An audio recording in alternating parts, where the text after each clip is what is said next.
দেশবাসী ইলিশ পাবে না আর বিদেশে রপ্তানি হবে, এটা হতে পারে না বলে মন্তব্য করেছেন মৎস্য ও প্রাণী সম্পদ উপদেষ্টা ফরিদা আক্তার। তিনি বলেন, আগে দেশকে গুরুত্ব দিতে হবে, এরপর রপ্তানি হবে। আজ রোববার সচিবালয়ে নিজ দপ্তরে সাংবাদিকদের এসব কথা বলেন তিনি।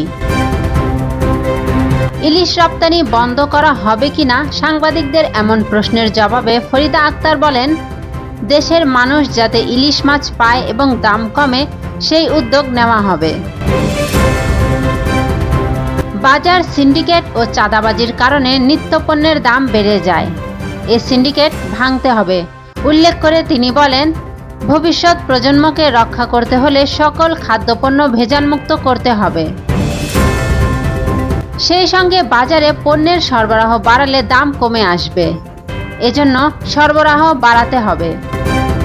ডিম, দুধ, মাছ ইত্যাদি জিনিসপত্রের দাম কমাতে হবে। পারবেন কিনা পরের কথা, দায়িত্ব হলো দাম কমানোর।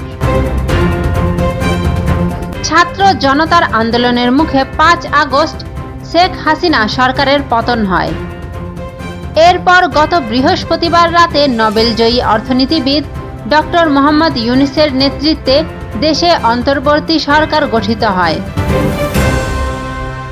এদিন রাতে বঙ্গভবনে ১৭ সদস্যের অন্তর্বর্তী সরকারের ১৪ জন শপথ নেন। এ সরকারের প্রধান উপদেষ্টা ডক্টর মোহাম্মদ ইউনূস।